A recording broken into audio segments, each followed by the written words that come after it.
छत्तीसगढ़ भाजपा नेत्री सरोज पांडे बुधवार को पौधारोपण कार्यक्रम में शामिल होने बिलासपुर पहुंची। पत्रकारों से बातचीत के दौरान उन्होंने बिना नाम लिए कहा कि स्वास्थ्य मंत्री के साथ अन्याय हुआ है। मुख्यमंत्री की दौड़ में 3 कांग्रेस नेता थे, हालांकि इसमें जीत मुख्यमंत्री भूपेश बघेल को मिली। इसलिए बीजेपी नेत्री सरोज पांडे ने जीत के लिए सीएम भूपेश बघेल को बधाई भी दी।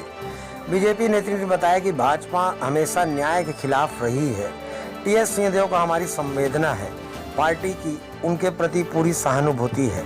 इसके बाद नेत्री सरोज पांडे ने स्वास्थ्य मंत्री पर निशाना साधते हुए कहा कि मंत्री जी को अपनी स्थिति का आकलन करना चाहिए कि पार्टी आखिर उनके साथ बार बार अन्याय क्यों कर रही है। प्रसाद मुखर्जी जी के बलिदान दिवस के अवसर पर पूरे देश भर में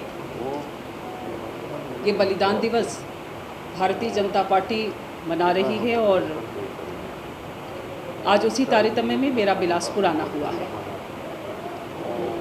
डॉक्टर श्यामा प्रसाद मुखर्जी जी ने जिस प्रकार से धारा 370 के लिए अपने जीवन का बलिदान किया और आज हमारी सरकार ने धारा 370 को हटाकर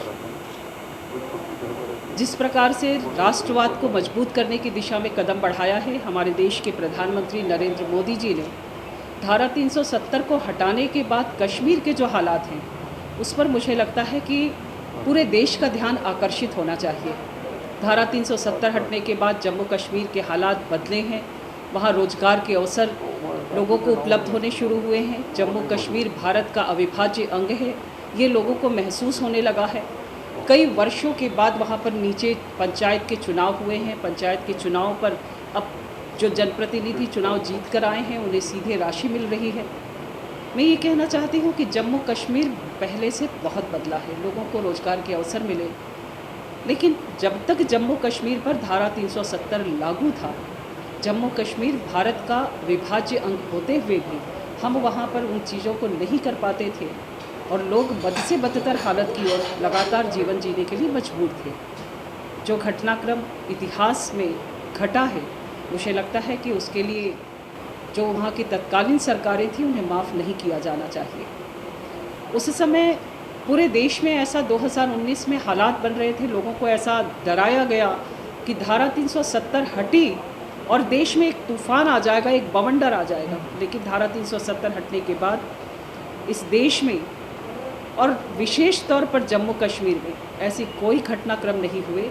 वहाँ पे लोगों ने सहजता से स्वीकार किया है कि हम विपक्ष में हैं, हम उनके सभी गलत कार्यों का विरोध करते हैं और जिन गलत कार्यों पर उन्हें आगाह करना है वो भी कर रहे हैं। हम अपने काम को मुस्तैदी से कर रहे हैं। अभी आप ही की पार्टी के व्यक्तिगत मत अपने अपने हो सकते हैं। पार्टी ने उस पर संज्ञान नहीं लिया कि आप ही की पार्टी मेरी जानकारी में अभी आप कह रहे हैं तो मेरी जानकारी में ये विषय अभी आया नहीं। अभी ये अखबारों में आया है उनका बयान के साथ, मेरे ध्यान में नहीं आया। संगठन में कोई फेरबदल की संभावना क्या लग रहा है?